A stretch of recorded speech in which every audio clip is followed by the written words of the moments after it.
Hey, folks, what are the Redneck Country Podcast? You are on with Real Redneck Todd Millard. And, of course, I've got the almost guy, Real Redneck Bill, Tom. Bill, are you there? I'm here. It's always a good night for a podcast. Beautiful night for a podcast. And sitting beside me is my father, the patriarch of Redneck Country, Real Redneck Don Millard. Dad, is your mic hot? Yep, it's hot. It's tested. I'm here.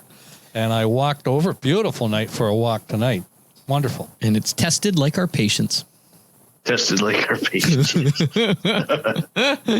in the studio. Yeah. Serenity now. Anyway. That's all you got to do. Just keep remembering Serenity now. Oh, wow. All right. What'd you do this week, Bill? Hit me. Break me off some. Yeah, you know what? It was a good week. I had a great weekend. I finally decided to get my stuff together and get out in the bush and try to hunt down some rabbits. And boy, I had a great walk. That's all I can say. I tell you, I walked. I can't even tell you. I walked for 3 hours, and I saw maybe one rabbit track the whole time I was out there. And it's tough because I hunt in county bush, and I decided to try a new county bush that seemed promising. It's got some ravines. It's got some creek beds. Because you and I were kind of talking on the last podcast for that how you guys were able to locate and find and creeks sometimes were producing some good rabbit hunting opportunities, right? Yep. Around that, and I thought, okay, well, this is brand new, and I walked. I tell you, if I didn't do anything else, I learned a lot about the woods for deer hunting opportunities in the fall. So it wasn't a total lost day. I was able to learn. No dead bodies this week. No blood trails. No drag lines. No, nothing. No OPP to on the podcast, right? No police coming. No, nothing there. But we also had a real nice pork shoulder on the Weber barbecue again on Sunday, and that was another good day for cooking on the. Did it Weber. come out as it should from a Weber Grill certified master?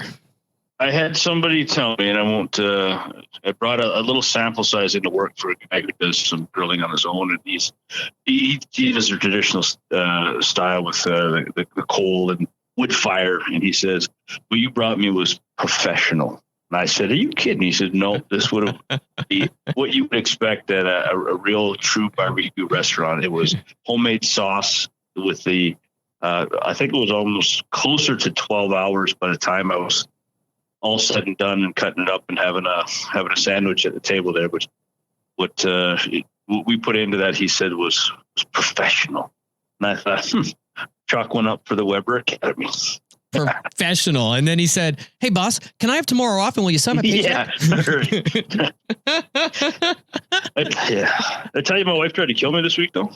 Oh, is that so? That's like a daily occurrence for mine, but carry on. I do want to know how we can now relate, Bill. Yeah. Fruits and vegetables. So I told you last week. She could really wing them? Are you patching walls today? Apparently, I'm worth more dead than I am alive to her sometimes. Isn't that the rodeo way? I'm pretty sure that my wife was the same. She always said to make sure if he gets hurt in the arena that you drag him out on the road because his insurance will cover it. And she never really cared. She's like, "Yep, you go get on bulls. I'm all good." That's it. Fruits and vegetables. So I told you last week I'm starting to get back in shape and away from the roundness, those pear-shaped T-shirts that I have in my drawer now. So what we decided to do, I think they call them maternity wear, Bill. But carry on. We shop at the beer store too much. That's where you get them pear-shaped shirts, anyways, right? So, but those the vegetables. I have a fresh fruit allergy. And it sounds silly, but I love all fresh fruits. I love all vegetables, but some fruits and vegetables, I have a certain tolerance where then I go into almost anaphylactic shock. I had too much at once on Monday morning or Tuesday morning, whatever day it was, and my lips started to tingle, my throat started to close up, my eyes started to feel like I would just walk through a fresh pollen field, and I thought I was done. Get the Benadryl in you and it calms you down awful quick. But I tell you, fruits and vegetables for those out there, stay away from those if you can, because they just about killed me this week. Public service announcement, right? I love it. I love that you've been married to her for so long, and yet this still happens. Yeah, I know. That's what I thought too. I said, this is kind of odd. Right? Yeah, right. And yet she's and like a couple podcasts ago, we heard that she knows where a good body dump site is. Apparently, Yeah. Yeah, if they're going after anybody, it's not me. I'd be worried the next time she says, "Hey, you want to go walk in the woods? Maybe check out some deer sign." Don't do it, Bill. Don't do it. I say this just in case anything happens to me. We can go back to podcast episode number, fill in the blank, and then you guys know where to find me and where I ate. Last week we're begging people not to call the police. This week we're begging people keep them on speed dial in case Bill doesn't show up next week. That's it. Hey, as long as Candace can bring the same personality aspect to counter mine, we don't care from this end. Whatever happens. What it is. I'm messaging her right now. We've got it covered. Don't worry. It will live on, my man. Even if it's in your name, in your honor. I appreciate it. You know, the best of episode is yet to happen. So let's leave it for a while. But hey, that's me. What'd you get up to this week? Well, I was going to say, so I'm almost ashamed to say this because very seldom. Another box meal? No. Well, okay, we'll go there first. So now I want to clarify, when you say box meal, this is fresh food being delivered. And it is just like, instead of going to the grocery store, the grocery store comes to you. That's the only difference. It makes a huge difference. Fresh food, and I still have to prepare it from scratch. And I mean, it's not like you get a jar of ragu sauce to add. You are making the ragu sauce. It's all from straight natural farm fresh produce, and you've got to make it from scratch. So I'm actually, you could chirp, but I'm taking accolades for crushing suppers. So, but with regards to that was my wife, I think, because she works, and even though, like we're in COVID crap and all that stuff, she still goes into the office. I work from home. She goes into the office every day. So she doesn't get home till 5:30ish. And so with those coming, I go upstairs and I'm excited because you get the recipe, which for dudes, now, Bill, I know you can't relate to drinking your tea and such, but for us coffee drinking dudes, reading instructions isn't always number one. And I'm usually a kill it and grill it kind of guy, right? But now I'm like, hey, I'm going to see what this foodie life is all about. So I get this instructions, recipe, whatever, I guess the women call them recipes. So I get this thing out and it steps you through. And then I'm learning all of the half tablespoon, half teaspoon, don't mix those up, and doing all that jazz. And dude, I've never had food taste so, I should say that lower in case my wife hears me because she's predominantly the cook. I've never had food taste so good. So 3 days we got the meal plan of this thing because we had the gift certificate, so we did it for 3 days. Those 3 days, and my wife isn't really an adventurous eater. She's like meat and potatoes, which my kill it and grill it style usually works if I'm the one going to cook, but normally she does. So now that this came in, she comes home to the prepared meal, which I didn't think about. So now I'm like, she's like, are we doing it? Is it next week? I'm like, well, no, we had a gift card and it gets kind of expensive. Like if you go grocery shopping, you could probably cut this bill in half. Now that we have the recipe, then you could probably still do it. So if you go grocery shopping, So anyway, the next couple nights we're back to normal where she comes home and cooks because I'm busy. I mean, I'm doing work and other work and brands and everything else. I got graphic design, all this stuff I got going on. And so now all of a sudden, 2 nights later, and she's like, hey, there's a discount right now for that meal fresh thing again. And I'm like, what do you mean a discount? Yep. So it's only $10 more than what we paid last time. So as of this coming Wednesday, box meals are back on their way. And so I'm like, unbelievable. And I'm like, but wait a minute. You know what? The first time I get it, the first time you're trying it, I understand this is something new, but now you're going back for it. And I don't even think it has anything to do with the food or anything. Like I was impressed that she was eating it with this pork burger that I made, but it had all this extra stuff in it. And that's not her gig. Right. But she ate it all. And I think it was just the fact, who cares what it tastes like? She could come home and it was prepared. She didn't have to do the work. There you go. So, I mean, so we're back now in. You're learning and expanding your your horizons. And I tell you what, you're going to be better for this, Todd. In the end, I tell you, you're probably be better for this. I'm earning my mug that says Grill Master Bill that you gave me.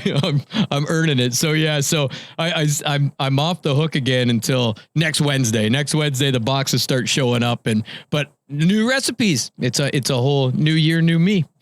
So yeah. So did that. At the end of it, you'll have one of those things called a cookbook. I have the meat eater cookbook, but it's like kill it and grill it kind of style. So, there you go. So, but you're right. Now I'm getting all these recipes that so it's going. But that aside, I wanted to know something. I wanted to know something before you get into the next thing. And I know that we're kind of tight for time here, but have you brushed your shoes yet?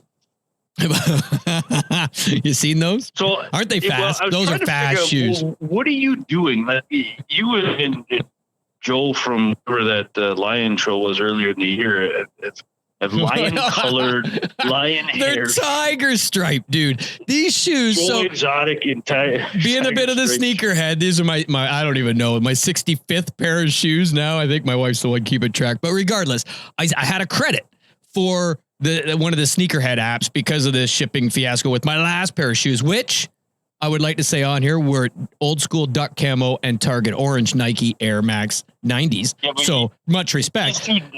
They equal themselves out to, this is a problem for you right now. With what I saw online with what these shoes look like, I cannot believe you think you're going to wear these into public. Dude, they're fast. And they're orange. So they're up my alley, right? Like, so when I go to the gun club, I'm all color coordinated. Like that's it. You got to look good to shoot good. You got to step in here. Are you okay going out in public with this guy with those shoes? Oh, heavens. We go to the gun club. In fact, if he's not there, the guys say, hey, did you bring old orange shoes? Where's the orange shorts and odd colored shoes? And they miss it. You know, he's got a name for himself. It's the chirpability factor that they like. And yeah, going out in public's only a struggle for Dad because he's getting older. It's tougher to beat the women off me when we're trying to get from spot A to spot B. Oh my Lord. Regardless, these shoes, dude, they're fast. I haven't even worn them yet. They're still sitting on the box in all their glory. Tiger Stripe, Nike Air, Presto Reacts, and they have been voted worldwide forever, like going back in history, the most comfiest shoe ever. Is my second pair of Reacts. I'm wearing the others right now because I wear them like slippers around the house. But these ones are just too beautiful. The Tiger Stripe orange. Too beautiful. Yeah. Can't pet my shoes, Bill. Can't pet my shoes. But anyway, so you went rabbit hunting and you feel bad because you didn't see a thing. Well, I'm going to subside because sticking with my MO, it is going to sound cocky, but we don't often not come home with some game. And so I've said it forever, like rabbits, we got the spots, man. And I don't always say it's because we're awesome hunters, although we've done it for a long time. We know what we're doing, but we still have the days where you're not going to harvest anything. I mean, that just comes. I just don't like it when it does. But in this respect, this was the perfect piece of property. And on Saturday, this is when you went hunting, right? You messaged me and told me, and I'm like, well, then we're going to show Bill. We got to go out this afternoon. So I rallied the troops, my dad, my brother-in-law. All right, let's go. We got the optimal spot because it's not hunted a lot. And it's got some ravines in it and the rabbits and then fields and then a little bit of creek. So like the rabbits, they just flourish, some fresh forest and some low pines and the whole night. It's just brush here and there. It's perfect for rabbit. And we've had lots of success. So, all right, where are we going? Well, we're going to that spot because Bill already messaged me and told me that he didn't get nothing. So now we gotta stack them. One better. We gotta whack them and stack them and send them a picture. And I mean, not 2, I want 15 loaded up there. So anyway, so we went out. I'm glad it can be your motivation. So we went out about what, Dad, 2:30. We headed out there. So we were hunting by 3:00. My brother-in-law came with me. Now I will say my brother-in-law is half my age. So he is a rambunctious young feller, about 23 years old. And so 22-ish, 23, around that age. So we get in the woods. And so me and Dad, I grew up hunting rabbit with Dad. Like that's the first time ever being in the bush when I was a gaffer and couldn't hunt was rabbit hunting with Dad. Right. So I've learned how slow Dad likes to go. The rabbits sit tight. They could blast out behind you, beside you. You gotta take your time. And we don't have and the snow had melted, which really sucked. I mean, there was little spots here and there, and I hate hunting rabbits without snow because brown against brown is just flashes of brown, and then you're just Hail Mary and shots. But it is what it is. I have to show up the almost guy, so away we go. Not a lot of snow. So we go, okay, let's go 3 wide. Well, let me tell you something. In 3 minutes, me and Dad maybe went 10 yards. My brother-in-law, I bet you, was halfway through the woods. So it was a little different. Dad couldn't keep up. And then I was trying to stay with Dad and keep that because I know there's no snow. It's going to be tough to see him. And we, on our way, we had so high hopes because what do we count, Dad? Something like 18 deer on our way out there, 10-minute drive, 18 deer in all the different fields on our way. So when I do that, I figure, okay, it is a good day. It was warming up, hence the snow was melting, but the animals are out. Right. It's a nice nice day. It's right around freezing, right around 0 degrees for us. And so it's not bad, right? 0 degrees Celsius for anybody listening down south, but it's not bad for deer being out. Rabbits got to be out. It's just too nice. Well, there was the first block that we normally put a bunch up, not a thing. I don't know if my brother-in-law was pushing them ahead going so fast and they could hear him coming and they were running ahead. I don't know. So we regrouped and went back over to what we call the junkyard of this place where there's some old equipment stuff and some big old containers there and some old trailers and decks and everything just put here and then bush along the edge. Yeah, just all over the place. And then there's a little bit of bush, maybe like 15 yards of bush and then drops down to a creek. So that bush is usually loaded with them. And then they're all out under the decks. There's pipe there, there's trailers, and they're usually scattered without. So we go through the woods and we circle back and come through kind of what we call the junkyard area. And so we went through the woods, not a darn thing. But on our way back through the junkyard, they were sitting tight. I walked really slow right around one. I went up this hill, like a little dirt pile that from doing construction, they just dumped it there. And now grass has started to grow on it. I walked around it. I climbed up on top of it and it's probably 10 yards high. So I climbed up on top of it. Just as I got up, a rabbit shot. I heard him from behind me. And I had just walked by, like I would have almost stepped on him. By the time I got turned around, he was around a corner, boom, gone. So we went. Not even a shot. No, well, I'm not going to say that because I mean I'm pulling triggers. I don't care. So, but it was a Hail Mary. I mean he was out there booking it and turned the corner as I touched one off on the side by side. I think there the 20 gauge. And so I'm going to say I'm mentioning 20 gauge. So I didn't have as much shot as if I was shooting the 10 gauge 3.5. No, but no, he got away. I went back and tried to chase him down and no dice. So as we were going through, Dad, I don't know where Dad was. He was kind of milling through the junkyard, but a ways away. And I was trying to keep up with my brother-in-law. Well, he had rabbits up in the junk running everywhere. And all I'm hearing is going on. I'm like, are you getting them? What's going on? He's like, no, they're running everywhere. So I ran over, tried to keep up. And as I'm running, he's running in the woods. And I mean, he's running. I'm like, this is not how we hunt rabbit. You ain't catching a rabbit. So he ran in the woods. Well, I'm standing there. He's like, it went in the woods. So I go in the woods the other way. And I'm like, well, maybe we could contain it. And if it didn't get to a hole, we'll push it out. So we start to walk towards each other. I get up on another knoll and I get up on the knoll and he's kind of in the woods and I see another flash of brown across the junkyard from one implement to the other. He's out here if it's the same one. Well, we chased that rabbit for the next, what, Dad, 45 minutes? Yeah. It went from like trying not to shoot windows out of implement tractors and bulldozers. And so never getting a shot. It went from implement to pipe to implement. And I mean, if you videoed us, we'd have looked like just a bunch of the Three Stooges out there. I tell you what, to the point where we gave up. We might have had a almost rabbit hunt better than you, Bill. It sounds like at least you had an excitement where you saw something that you could. Frustration because we might have had almost a great walk, except I got tired of this fiasco, so I just sat on a rock and watched the episode. I'm like, he's probably going to get the shot because we're too busy chasing it between. I'm like, you go to that side of the bulldozer, I got this side, and he takes off the other way, and so never get a shot. I mean, it was honestly, I was laughing the whole time because what can you do? It was fun. Oh, it was an absolute blast, but just not getting to pull the trigger and watching, like this was either the dumbest rabbit or the smart. All I kept saying was, dude, we are freaking Elmer Fudd, and this is Bugs Bunny. We are taking the wrong turn. We should have taken the left at Albuquerque. I tell you what, because this dude was doing circles around us, and every time to the point where we finally got fed up. We're like, okay, we're done. Let's go. We got like 45 minutes before it's getting dark. So there's another good little section over on the other side of the property. Let's get back in the trucks. We'll drive over there and we'll push that for the last. And as we're standing there talking about this, the darn thing rips right from, I'm standing beside this old truck cab, like a 1947 Dodge truck or whatever it is, sitting on the ground.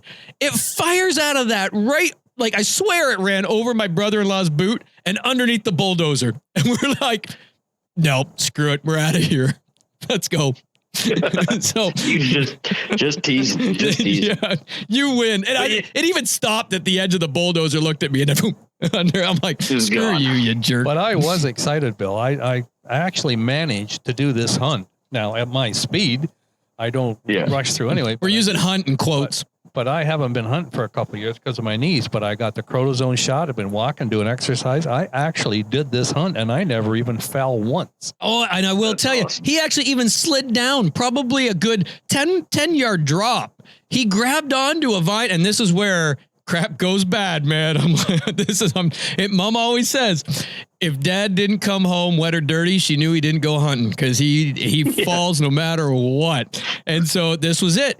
We're on the top of this embankment. He's got to slide down. I said, you go down the bottom and just sit there. I'm going to walk this whole top. It's like a big dirt pile in a circle, like a berm. And they actually use it for that, like sighting in the black powders and stuff. So I said, I'm going to walk the top of this berm and just down the edges and see if I can push rabbits down to you. You just go sit down there. So he had to go to the bottom. He started to slide. There was still some snow on the edge. He grabbed a vine and almost looked like as agile as me. Like, he surfed this, and I thought, oh, here we go. He's going down. We're blowing a hip. This is the end of it. And no, he stayed up on his feet, slid all the way down, holding this vine, went and sat down like it was nothing. I was most impressed on that. I was very Yeah, it was good. I thought, like, here we go. Yeah, 72-year-old blowing a hip going in. Let's go get COVID at the hospital. No, I can do there's no better way to go by going on a hunting trip. So I'm glad you could make it for another one, because I'd love to get down there and see what an actual rabbit hunt looks like. Yeah, now I'm not confident. No. Yeah, I tell you, one of these times when the world opens up again, I am going to make that trek, because, I walk pretty fast going through the bush too, but it was easier for me to walk fast because I could tell there was no tracks. It was nothing. Yeah. It wasn't like I went to some cut down brush piles and I looked around there to see if they were coming out and feeding and foraging. Nothing. You get the bottom of the small sapling type things that are eat the bark is chewed all apart. Nothing. So I just don't think they were there.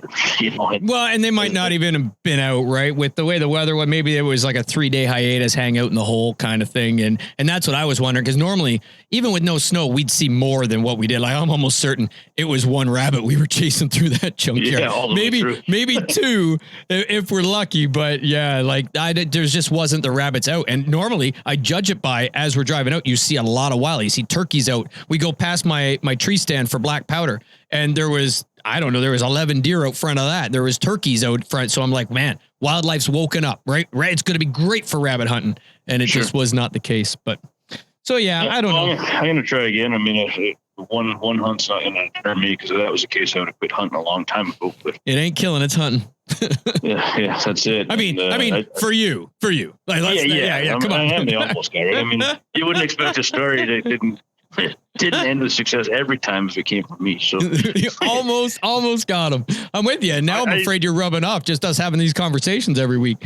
Whatever I can do, to share the misery around a little bit. Yeah, I hear you. I then exactly what your wife says. Yeah, right. I'm the guy, that gives people hope. Because if you listen to this long enough, I will be successful. And then I can be that story that everybody says, you know what, I listened to the almost guy for a long time. Just don't I got really sad for him. And all of a sudden, just don't. It was a success story. No. Your optimism, it impresses me, Bill. That's all I got left. Yeah. Well, hey, I mean, there's always bowling, but just hang in there a little bit longer. Yeah. I took up golf this summer. That's how bad it got to, so, I hear Well, ya. there you go. Yeah. So, Dad, I don't know that. I mean, I know we pretty much covered what we did. Did you do anything Well, yeah, this week? I had some milestones this week. I haven't even told Todd one of them. Milestones, Yeah. or I'll get there. Just kidney hang in there. stones? Anyway, I've been doing cooking, walking, and exercising. And usually I walk 14 to 17,000 steps a day. And this week I did a record. One day I did 21,000 steps, which is over 11 kilometers. So Wow. He put the Fitbit on the ceiling fan. Yeah. I took a screenshot of that. Every time I get a new record, I take a screenshot. You of know my how to phone. take a screenshot? Yeah, I do. And so I've saved that. I've got them 17, 18, 19, 20, and now 21. And so I'm feeling good, walking good. It really helped me do that rabbit hunt. And also, I've been cooking. My wife went shopping last Saturday, and she came home with all this stuff and piles of hamburger, and she came home with this nice fresh ribeye steak. And I said, when are we having the steak? And she says, I'm hoping you'll barbecue it. Well, miserable, cold, freezing rain, but I said, fine. So I went out and barbecued that steak, and was it good? I haven't had a barbecued steak for several months now, and it was awesome. Several months. I don't even know who you are. Well, just have Bill, you're rubbing off on everybody. Like next, he's going to be drinking tea, eating crumpets. And so we made a big pot of chili, made a big pot of homemade spaghetti sauce, and packaged it up, put them in the freezer and labeled them. And I made a couple pots of homemade soup. So been cooking up a storm one night this week. You'll eat well. Yeah, one night this week. Well, Todd had run out of his boxed meals. And Yeah, you got to help the kid out every now and then, don't you? yeah, so I said to my I'll wife, take it. You called me a kid. We'll go with that. I said to my wife, get a couple of chickens out of the freezer and thaw them out. So the next morning, we've come over here to look after the kids, and because Avery's online school, and Glenda spends 3 or 4 hours with Avery on school, and Avery and I do a walk. So I made a nice big pan of stuffing, and I stuffed these 2 chickens, and I put some roast potatoes and carrots. So by the time Jen come home, there was a nice chicken supper all ready and waiting. It was a bonus. I will go with that. I'm down here working. They're homeschooling the kids. Dad's cooking in the kitchen. I just stay downstairs, and all is well. Now, You did the dishes, right? no, I did the dishes.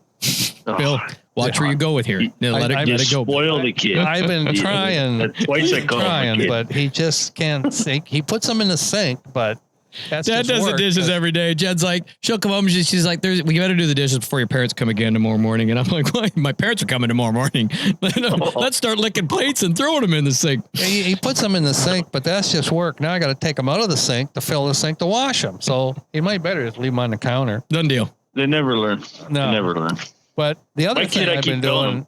you know, I got the torn rotator cuff in my left shoulder, and you know, I got the 2 muscles ripped off that hold my shoulder in place and my arm to lift. So I've been really working at exercising. They tell me there's other mechanisms that if you work hard enough, you can get them to work and get back to doing. Well, I could never lift my trap gun. I couldn't get it up to my shoulder and hold it there. I've been trying to find ways to get it up or put it on a tripod or whatever. It's only the heaviest gun on the planet. But so I've been exercising. You know, we hunted Saturday, and Todd never even asked me, are you going to be able to lift your gun to shoot rabbit? It's a 20 gauge side by side. Yeah, but I couldn't do it. I couldn't lift a coffee cup. And so I was practicing while I was going. I thought, okay, I'm handling this 20 pretty good. I never saw a rabbit, but I knew I could get the gun up if I needed to. So I kept it going, and I thought, okay, let's see where I am with this trap gun this week. So I started exercising with it, and I can actually lift and shoulder and mount that trap gun and swing it. Now, my arm gets tired in a hurry, and I don't know what I'm going to be like going through around 25 or with all the clothes you got to wear, but I can get it up. The only trouble is now gun clubs are all shut down. They're all closed. I was going to say, you got at least a month to keep the muscles. Then we'll go do sporting clays. You have to break in between stations. I'm going to keep working on this so I can get my trap gun up. So I'm excited to try that. I got my eyes fixed. I can actually shoulder my gun now, so I'm anxious to try some trap tuning again. But we'll see what happens. Soon enough. Yeah, soon enough it'll all be open and happening again. Yeah, I'm looking forward to it. Right on. So that's me. All right. Well, this week we've got a special guest. Sure do. Looking forward to this. Yeah, and he's first and foremost a hunter and a fisherman and a sporting clay shooter, but really his lifetime of waterfowl hunting has really contributed to where he's at this point in his life, and it's really come full circle, I believe. Like it's amazing story, and the wealth of knowledge that is about to unleash on this podcast I'm just excited for it, because he's been able to take his education, take his passion for hunting, for shotgunning, combine the two, and he's understands the physics as much as anybody I think I've ever talked to of actual shotgun loads and patterns, and then couple that with choke tubes, couple that with brand and models of shotguns, and it's just like I said, a wealth of knowledge. You're gonna hear what loads are the best loads to use. Like, this is just unbelievable. And so we are so pumped to bring on, and without further ado, the owner of Mulle Competition Chokes, Mulle Hunting Chokes, Jimmy Mulle. And of course, when we first bring him on here, Bill, I'm going to have to chirp him about his name. So here we go. All right. So this week we have an ultra special guest from my standpoint, because I do love shotguns. It's my number one love over rifles, any other thing. And I tend to collect some. We won't get into that because my wife may listen to this podcast and find out how many I do have. But on the phone with us today is Jim. Now, I got two questions. We always have an issue because for the longest time when I first met Bill, like 10 years ago or whatever, his name is actually, if you speak normal English, it's Bill Thom, because it's Thom. For whatever reason, his family decided to make the H silent. So it's actually Bill Thom. So is it Jim or Jimmy? Which do you prefer? And it's Muller is what I'm assuming, not Muller, correct? It's actually Muller, short U, and the only reason the umlaut over the U is for my logo, basically trademark for my product.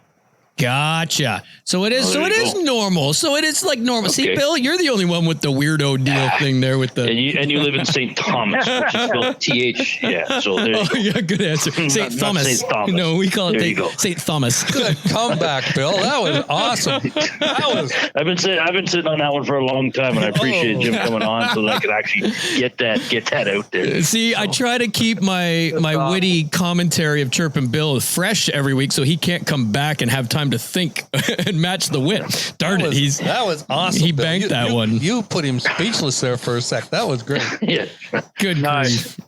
Okay, so anyway, we have the owner of, so it is Muller Choke Tubes. Is that right? Muller. Or we are calling it Muller Choke Tubes. See, I'm going to shut up here in a minute, but anyway, so we got Jimmy Muller Choke Tubes. And like, you're the scientist behind, the brains behind. And so what we're hoping to do in this podcast is answer a whole bunch of questions, because I get hit a whack load, even from my buddies on Facebook messages and everything, on what choke tube should I use for this? What choke tube should I use for that? What's the best brand of choke tube? I'm pretty sure you got an answer for that one. And then should I buy an aftermarket one? And blah, blah, blah. Dad shoots a lot of American trap. So he's a fixed full guy. And so he doesn't even do the choke tube unless we're waterfowl hunting. But all of those questions, I'm anxious to hear the answers. And then I'm going to shut up now, which is a podcast first, 55 episodes. And I'm going to attempt to mute my mic and let Bill take over, and you, Jim, because I know Bill's going to have introduction and all that fun stuff. And now I'm fading out. It's all on you guys. I will just try when I want to chirp. Cool. That's good. Yeah, no, we're very pleased to have you on, Jimmy. And just for our listeners, let's get it started by who is Jimmy Muller and why Muller? Who is Jimmy Muller, and why did you get into choke tubes? Basically, I started duck hunting when I was 5 years old.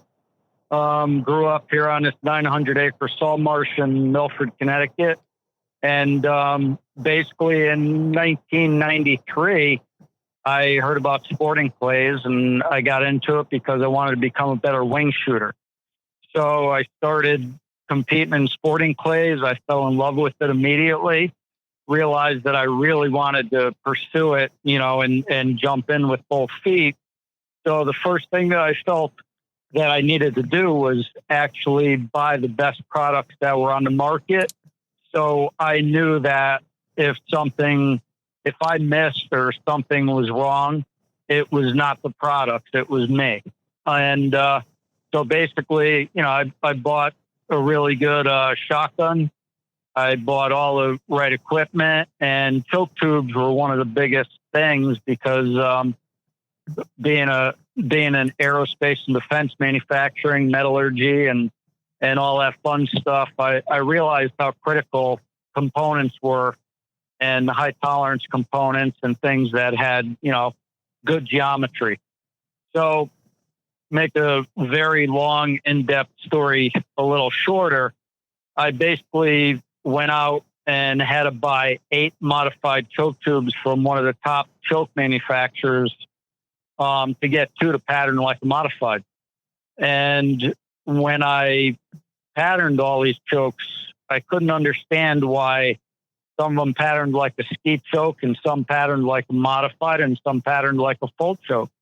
And I had to buy 10 of them, like I said, to get 2 that patterned right like a modified. So I went into the shop the next day thinking that they were probably mismarked. And that was the only thing that could explain that.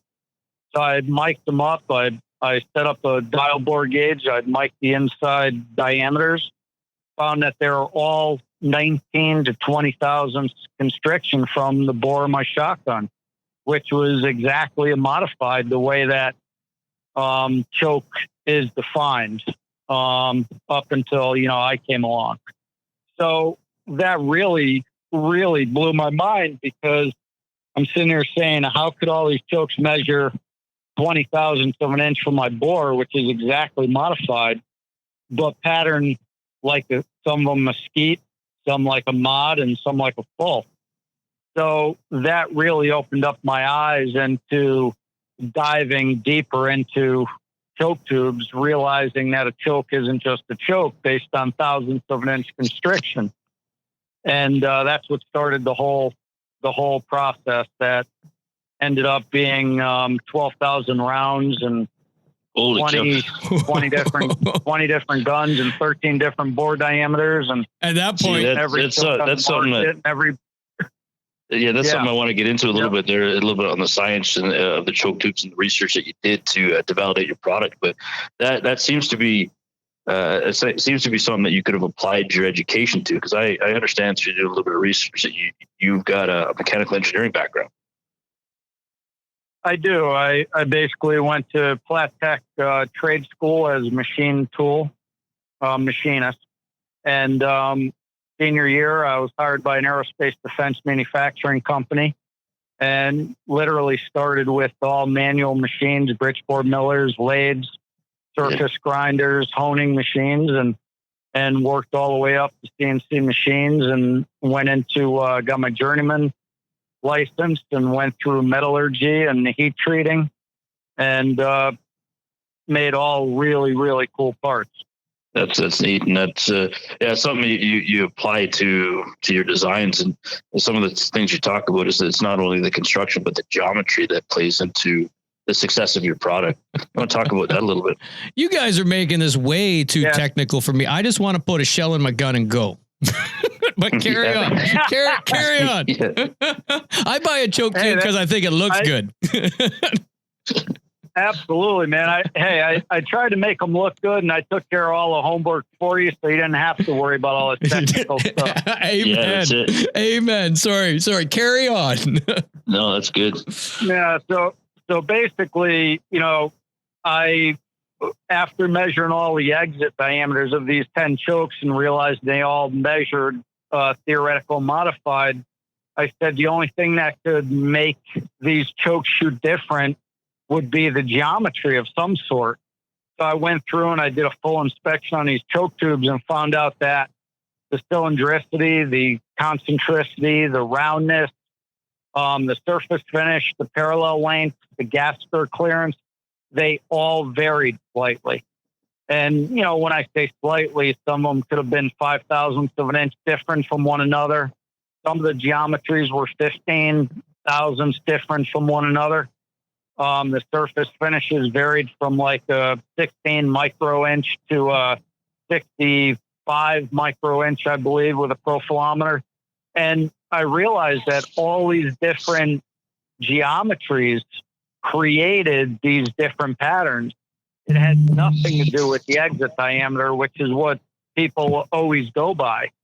And this really, really got me into, you know, making my own chokes and changing everything until I found the magic for every single gun on the market, which by fact actually is different.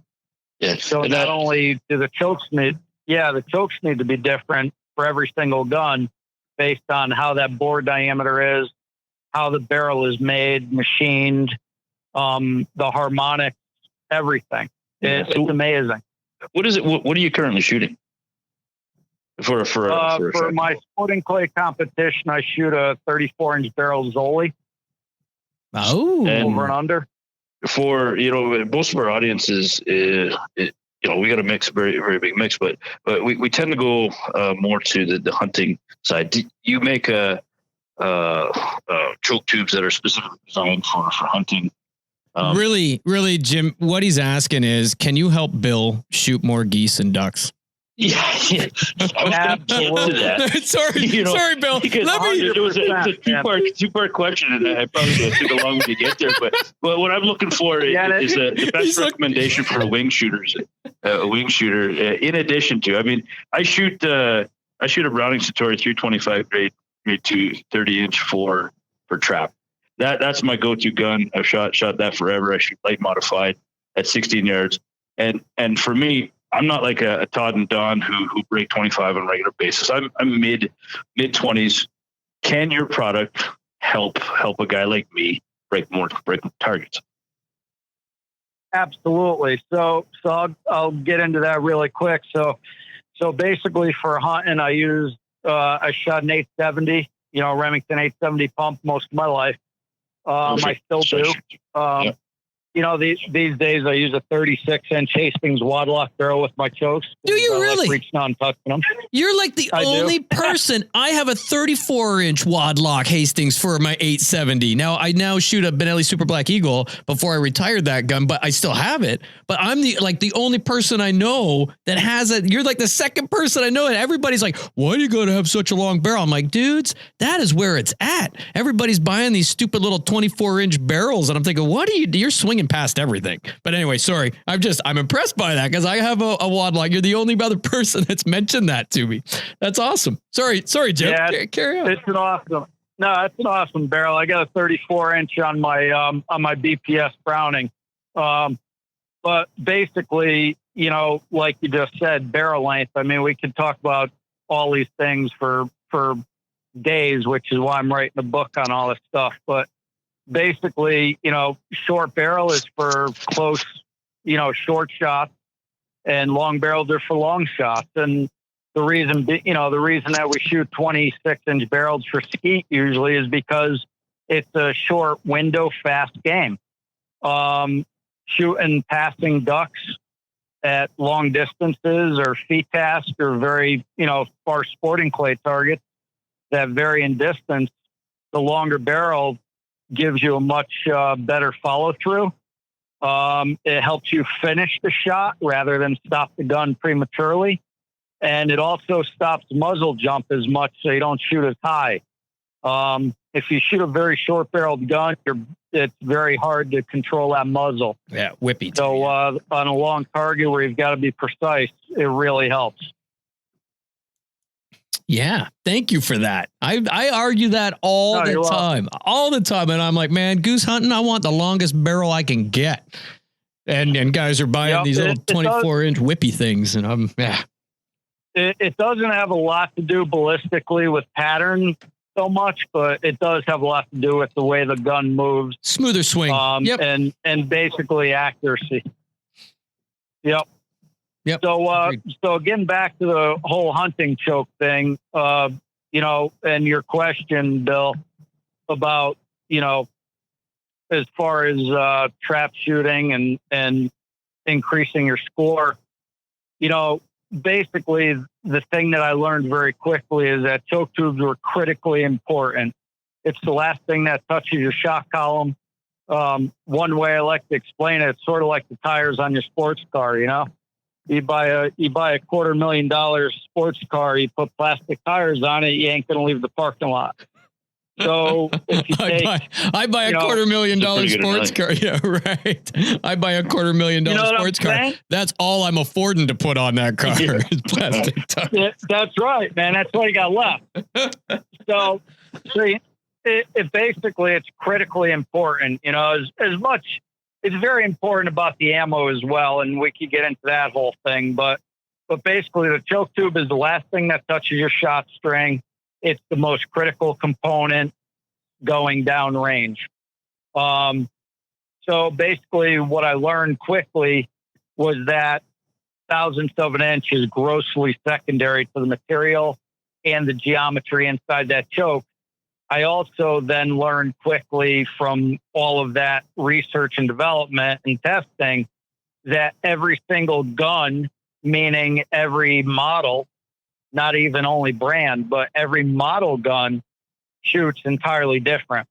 Now, if you go from manufacturer to manufacturer, they shoot entirely different. So what I'm saying is if you have different bore diameters, it's critically different. It's a lot different. Basically think of a rifle, right? Even though we're in two totally different ballparks, if you're shooting something very close, versus very far, you're going to want a different caliber or at least a different grain bullet for ballistic or coefficient, differences, right?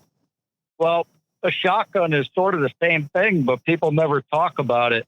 If you start out with a 720 thousandths of an inch diameter bore in, say, your Benelli or an old mobile choke Beretta, and then you take a Browning with a 740 bore. A lot of the Brownings now are 747, but let's go with round numbers, 720 bore and a 740 bore. That's 20 thousandths of an inch different before you even think about putting a choke in the gun. So basically, if you take those two guns, you take the choke tubes out of them, and you shoot at a piece of paper at 30 yards, the 720 bore is going to look like you've got a modified choke in the gun. The 740 bore is going to look like you've got a skeet choke in the gun. That's before you even put any choke in the gun. So now if you put 10,000 choke in both of those guns, they're still going to shoot that much different. I got you. Okay. So a modified is going to be tighter anyway because you've started at a modified. Yeah. Absolutely. So you put a modified into a 720 bore, you're going to be shooting a turkey choke. Yeah. You put a 20,000, you put a modified choke in a big bore Browning or a Kohler, you're going to be shooting like an improved cylinder. Just for the record, and Bill. This is something. Sorry, just for the record, then that was the analogy of Todd versus Bill. So I'm so accurate. It's like a rifle for me. I'm using that turkey choke just because I like that fun. Yeah. Bill, you should stick to that improved cylinder side. So go right now. Go measure your barrel. Find out what thou it is. We're doing. Well, here's the question though: is that something that individual would need to do before buying your product? Or is that something that an average guy would be able to do even with the tools and techniques they have currently available to them? So basically you would need a dial bore gauge to reach down past the choke tube, which could be anywhere from 2 inches long to about 4 inches deep.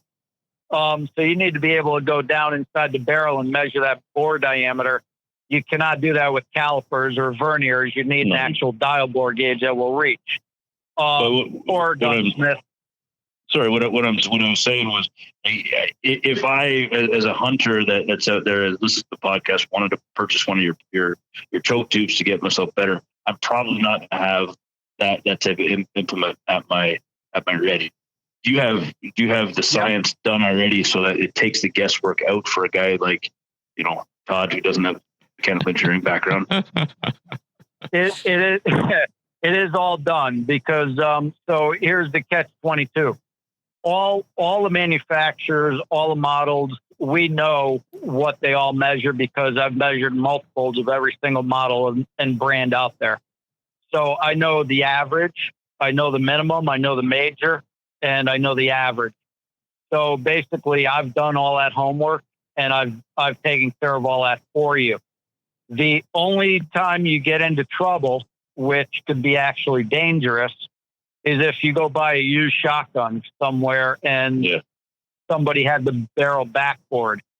What they don't tell you is when you backbore a barrel, you can no longer ever shoot a regular choke tube that comes or is sold for that gun, because your bore diameter is much bigger now, and you could actually shoot the back of the choke and bulge your barrel. So you got to be really cautious when you're buying used shotguns. Never assume that it's the factory barrel. You know what I'm saying? It could have had work done to it. Absolutely. Okay, so I've got a full set of Muller chokes for my Caesar Guarini. And so what you're saying is you've already done the math that you just talked about, whatever that wizardry you just spoke of. You've already done it. So I don't have to worry and go, okay, if I now put in a Muller U2, I'm going to be way tighter than I should be because my barrel constriction before the tube, in layman's terms, is tighter than that. Like, you've already accounted for that. You're good to go. I can buy a Muller tube and know that, and we'll get into, where do you use the U1, the U2, the U3 and all that stuff. But it's already done. I don't have to do the math. I don't have to think about it. If I'm Bill with my 870 and I'm going goose hunting, I know I can go buy one of your tubes and I'm good to go for the constriction that it says is going to be what the pattern is going to give me. Is that right? That's absolutely correct. I've done all of that. I've done all the testing, the math, the ballistics, every type of ammo out there, everything you can imagine. I've shot through every single gun, not only with my chokes, but with every choke on the market and every ammo on the market, just to make sure that mine were above and beyond what I wanted. So basically, one thing that's critically important to know is, even though I've done the homework, I've done the ballistics, I've done the testing, one thing that I always talk to people about is going back to the whole rifle scenario. I try to teach people that match the gun to basically the sport or the game that you're hunting or shooting. What I mean by that is, if you're going to shoot skeet only, or if you're going to hunt pheasant from a flush pointing dog, or you're shooting stuff, let's just say inside 30 yards, you want the biggest bore diameter possible to give you the biggest advantage, because on targets inside 25, even 30 yards, but definitely 25 and inside 25, you want the biggest pattern that you can possibly achieve with no choke in the gun at all. So you don't want to be starting with a 720 diameter Benelli if you're shooting skeet. You know what I'm saying? Yeah. So you should be yeah. Yeah, you're close. You want widespread. So now you're catering into my thought and sorry, I'm going to hijack this on you, Bill, just a little bit. Please. Because now you're coming into my dad is probably his number one love is goose hunting. And we got 150 full bodies. We got a trailer all decked out, vinyl wrap. We look like the pro team coming down the road when we're going to goose hunt. It's our gig. So beautiful. We do like to do it. And so the money's been spent to make sure we can. So when we're doing it though, what I noticed, and so when I first started, I came from working at the gun club, shooting trap. And that was my first kind of introduction to shotgunning. Now I take it out to and so I had to fight with shooting over a lot of things because it's trap targets are always rising, yada, American trap, yada, yada, yada. So, but regardless, I started to get that dialed in, but then I'm finding, okay, I'm knocking them down. I'm doing all right. And then we go hunting with some buddies and my buddies, they're making it rain. And I'm like, holy, like where I'm knocking down one, they're hitting two. When I hit two, they're dropping triples. And I'm like, what is going on? How are they doing this? And so my one buddy says to me, he's like, all right, I'm not going to say this at the gun club, but I'll tell you here because the gun club's full of the old guys like my dad. He's like, I'm running an improved cylinder. And dude, ever since I switched to improved cylinder, I make it rain. And so now we are shooting those Canadas are coming in over our decoys. Probably what, Bill? You just did your first hunt with us, and at what, 15 yards is when we say take it's exactly what so it made sense, right? But I'm coming from my father, who I've just unmuted his mic now. He's hot. He's ready to talk. But I'm coming from my father, who has always been, because of old school gun club terminology, fixed full choke. I want as tight as you can. Now we got to shoot steel. So that means modified, so that you got the friction of the steel coming down. This is as technical as I'll get. But I now switched to improved cylinder, and that was the trick for me. And so you're dead nuts on a obviously close bird, but still, I'm still hitting them out there at 35, 40 yards with improved cylinder. Now my dad still shoots a modified. And now his somewhat theory, and Dad, correct me where I'm wrong here, but you like to base it on shot size. So Dad said, okay, that's because I shoot BBs at geese and he shoots number 2s. So he feels that we're shooting the same distance of bird, but because he's rolling a modified choke, he's shooting 2s and getting a few more pellets out. Where I'm shooting BBs, I've opened up to an improved cylinder. Our patterns are pretty similar. Can you debunk that? Can you back that up? And then can you talk to a Mulle choke for that instance?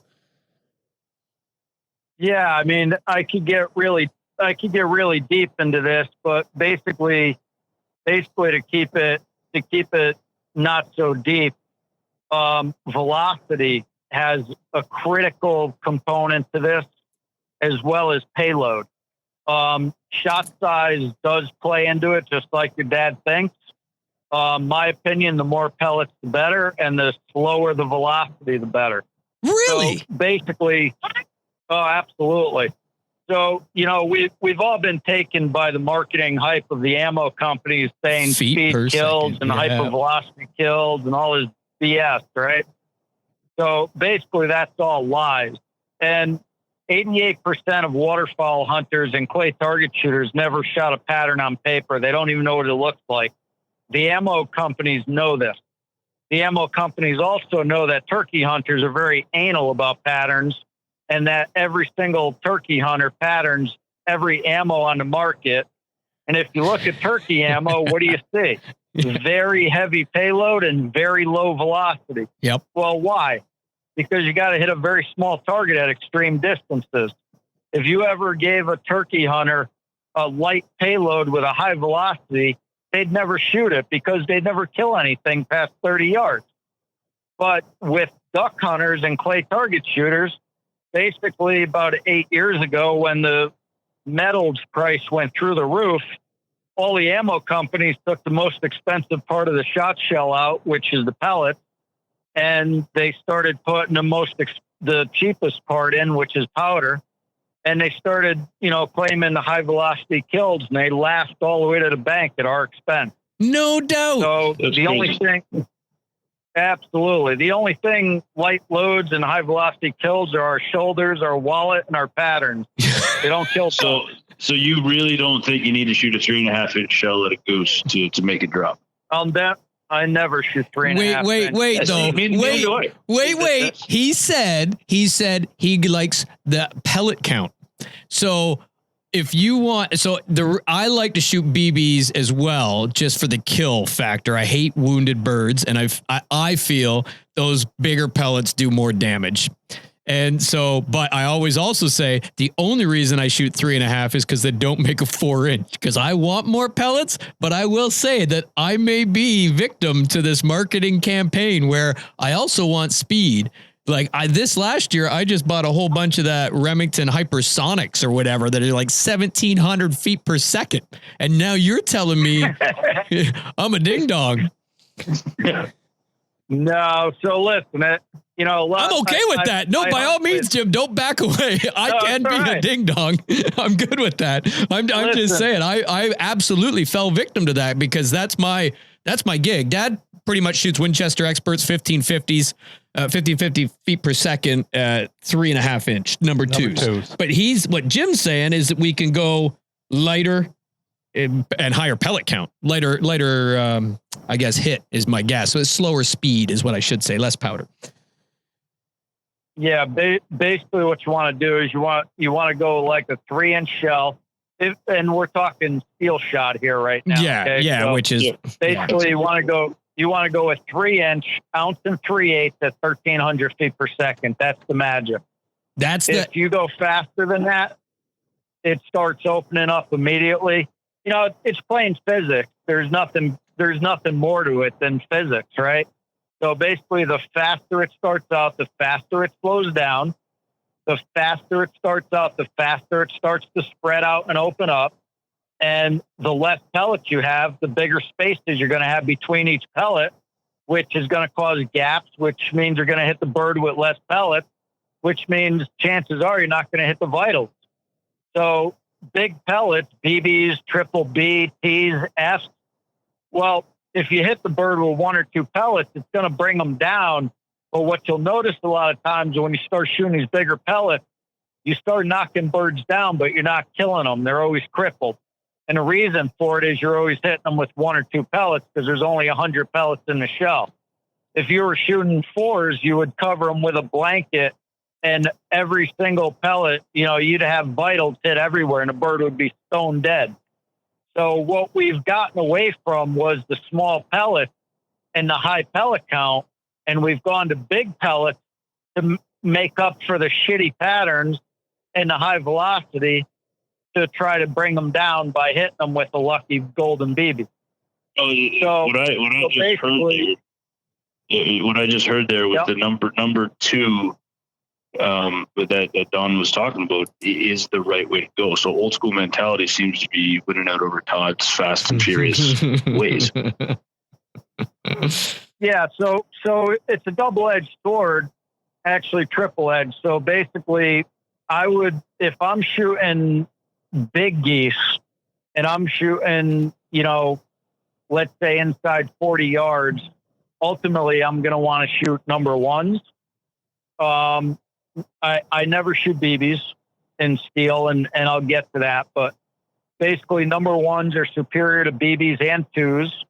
The pellet count is almost as high as a 2, but the maintained energy in foot-pounds is almost as much as a BB. It's obviously a little lighter than a BB, but because the spherical diameter is a little smaller, you're getting less wind drag, less wind resistance. The velocity is maintaining a little longer, and you're hitting the bird with more pellets. So the number 1 is the magic number. And then I go right to number 4 from the 1. So the number 4 is going to take care of all my puddle ducks out to 50 yards consistently and very confidently with my chokes. And then I'm going to go right to a steel number 1 for my sea ducks or my geese. And that's it. All those loads are going to be 3-inch, ounce and 3/8 at 1,300 feet per second. That is good to know. Yeah, And what choke are you using? Like a modified, improved cylinder in steel and a Benelli Super Black Eagle. So what choke are you? So using? if I'm shooting puddle ducks, I'm going to use my decoy choke out to normal yardages, which to me normal is 45 yards. If I'm shooting sea ducks or geese, I'm going to go right to my passing choke if I'm shooting steel. So what's your pattern look like? I want to shoot at say 25 yards with that passing choke? So you're saying I'm going to be shooting what your recommendation is 3-inch, 1,300, 1 3/8, number 2s or 4s. And then I put in your passing choke. So what would be the preferred range on a goose? Or if they're still coming into 15 yards, that's still the optimal thing. And I'm still able to knock them down at say 40 yards. If you get the odd passing going by, even though it's called a passing choke. Yeah. If I'm shooting if I'm hunting geese, chances are I'm going to be shooting my passing choke just because I don't want to cripple birds if I could avoid it. So it's a little tighter pattern. Okay. And if they come inside 25 yards, I'm going to head shoot them anyway. But once they go beyond that 35 yard mark, I know I can still center punch them and kill them. They come in, close. Yeah, sorry. I was going to say they come in closer than 25 with that Hastings barrel. You just bang them on the head. Oh yeah, if I miss, then I just hit them with the barrel. You just bat them out of the air. You know? It's play ball. Absolutely. But like going back to the twos and everything, the twos are great, but the thing that is critically important is the payload and the velocity. Yeah. Okay. Right on. Well, because keep it heavy and keep it slow. See, and this is perfect. And I think, oh man, we're starting 2021 off on the podcast with some gold here, because I'm not kidding you. I've got a message from a buddy that will remain nameless, Nick. And he actually asked me December 28th. I'm looking at the message right now. He's like, "Hey, what is the best aftermarket choke, improved cylinder? And because I need more velocity. I'm running 1,700 feet per second Remington fast steels. And so what do you think I should use?" Literally, that was his question. And so I think you have just answered that. Now, if he's got that question, this guy's a stone cold killer when it comes to ducks on the lake every day. And so now if he had that question, I think you just answered that question for a whole whack load of people. So bottom line, absolutely, Mulle decoy. So what are the two names of your chokes for waterfowl? We got the passing, which is for ducks way out there, or geese. And I say ducks way out there, 35, 40 yards. So I've got three constrictions. I've got decoy, passing, and UFO. Yeah, so basically, UFO is for the guys that tick us off. They're the dudes set up 50 yards beside you on the lake, sky busting before the birds are even setting their wings. Yes. So basically, the decoy choke is like your improved cylinder, light modified. It's gonna be good for birds over decoys, right? I don't like to give yardages because it misleads people, because you don't know what ammo they're shooting. Yeah. You don't know what bore diameter gun they're shooting, and you don't know what birds they're shooting. So I don't like to give yardages because, based on many factors, yardage could be ultimate at 25 yards with a decoy choke. It could also be 40. So it's very difficult to give yardages, but what I like to say is my decoy choke, I developed it for steel shot over decoys.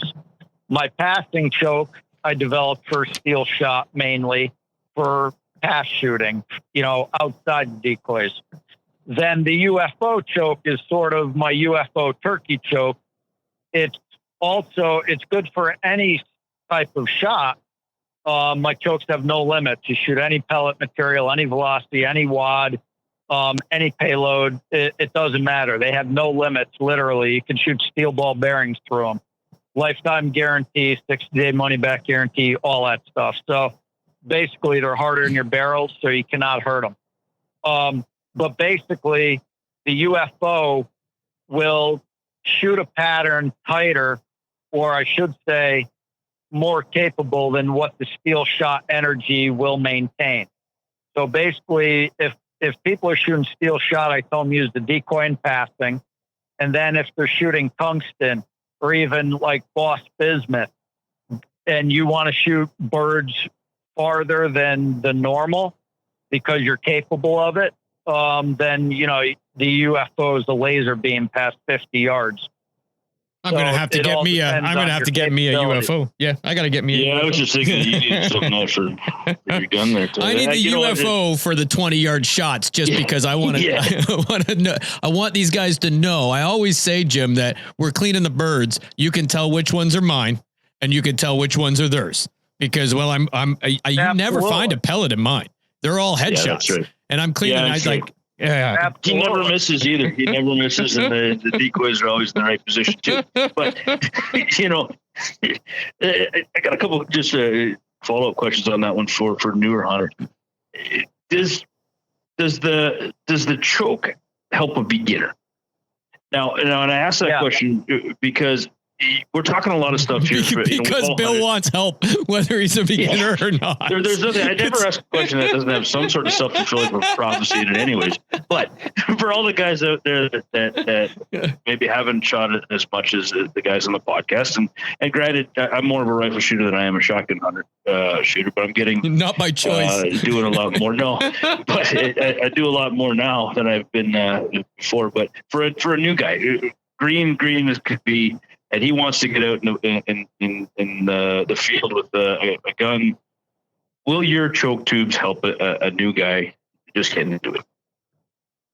Absolutely. And let me explain how and where it's going to help. So basically, if you're 4 feet behind the bird, nothing's going to help, right? Yeah. So what I've witnessed for many, many, many years, and hunting with literally thousands of people of all walks of life, top DU people to top masterclass sporting place shooters to, weekend warriors, the people that just started. I just went sea duck hunting with a group of guys, corporate guys in the firearm industry, great guys, very dedicated to hunting. They live it. They admitted that they don't shoot much. But when they do shoot, they have trouble killing birds, knocking birds down. They don't know what they're doing wrong.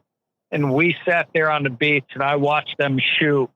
And I literally watched their pattern go right through birds, like right on birds. And the birds were not hit. There would be cripple birds 25, 30 yards out. They would shoot 4 or 5 times and there would be pellets all around the bird. They would never kill it. So I would give them my chokes or I would give them my gun with their ammo. And it would be like you threw an M80 in the water and the duck was dead. And, so this is what's helping people that do a lot of shooting, that are beginners, seasoned experts. It doesn't matter.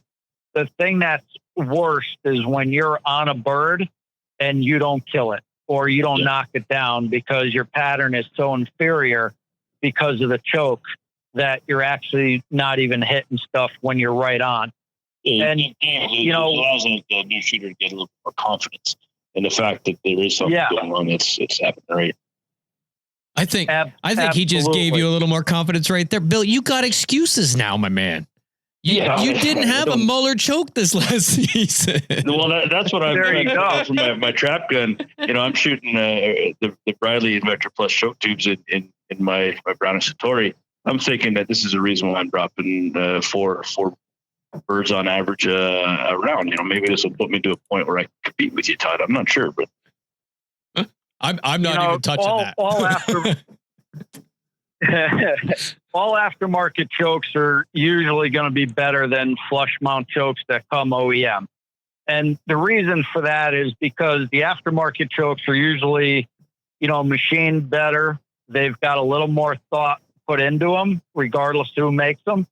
And they're a little longer, so it gives you a little more transition, or shall I say it's supposed to. There are a lot of things that I corrected in the industry when I started measuring all the chokes out there. There are a lot of things I learned that was being done out there that I was not happy with, which is why I ended up developing my own chokes for my own benefit in competition back in 1994. And I never looked back, But one of the things that a lot of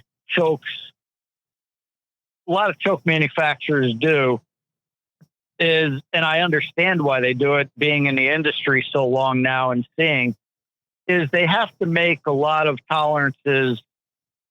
Should I say, they need more clearance than would be ultimate, because the gun manufacturers' tolerances are not as tight as you would think.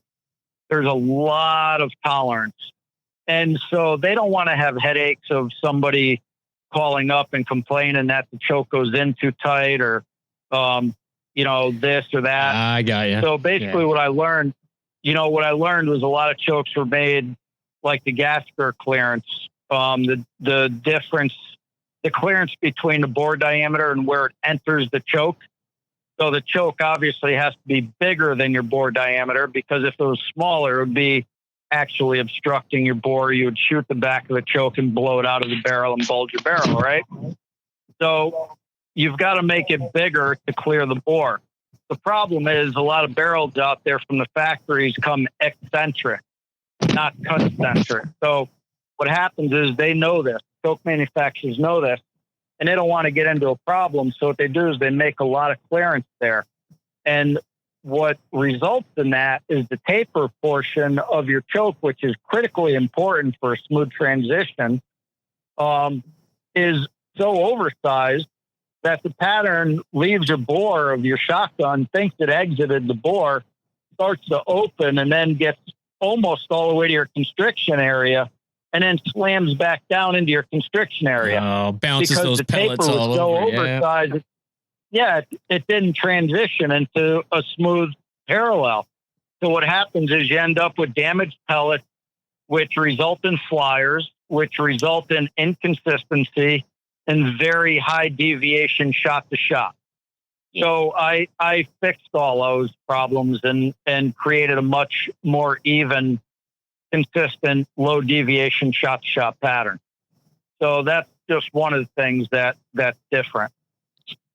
Sounds like you got the market figured out, and even to a point where you said at the beginning you're writing a book. We're getting close on our time here, and I don't want to skip over the fact that you got some stuff and want to make sure that we're telling the listeners where to find you and stuff. But you're writing a book. What's that? I was like, basically it's going to be all about shotgunning. Everything you ever wanted to know and didn't know about shotgunning, all the myths are being busted in there. Lots of myth busting, lots of clarification about things.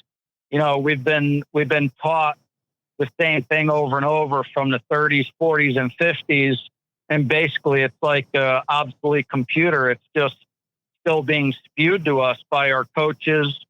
It's being spewed to us by, shooting instructors, firearm manufacturers, ammo manufacturers, choke manufacturers. And the reason it's being spewed to us is because it's been spewed to them for so long, they believe it. And they really don't know any better because they never went through the type of testing that I've done. Test and true and try. What they do is, I mean, basically they've been told this, they believe it, so they tell you, and then you tell them, and it's just been going on and on forever. One example, the old myth of, like we talked about, shoot trap it doesn't matter what choke you use as long as it's full and full. That's the old trap shooter mentality. And, there's something about that, but let me tell you, I've got the old Winchester Model 12s. I've got the old Remington Model 31s, the old Remington 870 Wingmasters, the old 1100s. I grew up at Remington Gun Club here in Lordship, Connecticut. And basically, I've got all those guns with their fixed full. I've got all the ammo back then from the old Peters, the Remington Peters and the Winchester Super X's and the old, all of them, right? I've shot those old guns with those old ammos. I've shot those old guns with the new ammo. I've shot the new guns with the old ammo. I've shot the new guns with the new ammo and every choke. And let me tell you, back then you needed full and full to break the 16-yard target consistently with those guns, those chokes, those barrels, and that ammo. These days, with the modern guns, modern barrels, modern heat treating, modern machining, and modern ammo and modern components, an improved cylinder in most guns now will outperform the old fixed full. No doubt. On a patterning board. No doubt. Yep. And not only a patterning board, because one thing that people don't realize, the patterning board is only two-dimensional, right? The thing that it doesn't teach you is what the shot string is like. It's the bell effect. Your pattern is shaped like a bell, and the center of your pattern is like the gong if you were to stand that bell up on the face. So basically, you're not seeing the actual shot pattern. You're just seeing where the pellets are on a diameter of a 2D surface, which only tells you a very small part of what you're actually getting. The way to really, really tell what you're getting is by shooting birds and seeing how they respond, clay targets and live birds. And when you're hunting, the most critical or the most eye-opening thing you could do is shoot cripples or sluice a bird on the water and look at what you're getting for a pattern, and look at what your buddies are shooting next to you when they're shooting at cripples, or when there's a bird flying along the water and they're shooting. Observe the pattern and look at what they're getting, and you're going to see eye-opening situations going on. Next, just have that vision, Todd, of we were shooting for fun at the trap clinic last year, and it started pouring rain. And I just remember exactly what Jim's saying here. When that shot went through the rain, because it was coming straight down so hard, and you could see down. You could see the shot coming ripping off the line, right? Yep. And you could see that shot coming through that in a three-dimensional look almost when the guy beside you was shooting. And I could picture exactly what you're talking about there, Jim. That's neat to understand the three-dimensional. What I took away from that is I need you guys to come hunting with me more, Dad Bill, so that there's more cripples for me to pattern against. Yeah. There you go. I've seen your dad shoot. Yeah, maybe not Dad. and I'm glad you live a little ways away, Bill, so I don't have to worry about getting punched out tomorrow. But that's awesome. But anytime you could be near water and have the opportunity to shoot into it, whether you're on a sporting clay course and there's a pond, or if you're out duck hunting, go ahead and, play around with different ammo, different guns, different chokes, and basically pick something in the water that's about 40 yards away and, shoot at it and observe what you're seeing.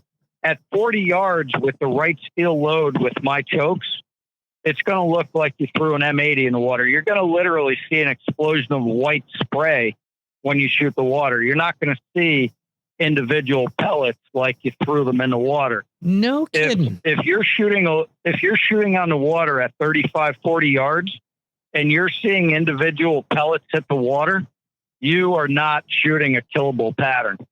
And it's either the ammo or the choke or a combination thereof. That's awesome. That is gold. So, I like it. Two more questions. Your choke tubes, you make them for every make model available. So if I'm shooting my Browning or Todd shooting the Caesar and everything in between, you pretty much cover the spectrum of what's out there.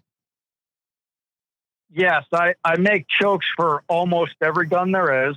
There are some guns out there that do not cross-reference, some off-brand guns that do not cross-reference with the popular guns. What I mean by that is there's a lot of gun manufacturers that use a choke style that's already made in the industry. Like these Turkish guns using the mobile choke system from Beretta. Yes, exactly. So a lot of barrels will use like a Beretta Mobile or a Benelli Cryo Plus or a Browning Invector or Invector Plus. So some even use a Rem choke, or a Blaser. Yeah. So it all depends on who the gun make is. There are some gun manufacturers out there where they do make their own choke, and because it's sort of an off-brand, they're just not really in the top of the market yet. Even if they're a really good gun, they're just not really out there a lot. I may not make them for, a few of those, but very seldom do I not have what you need.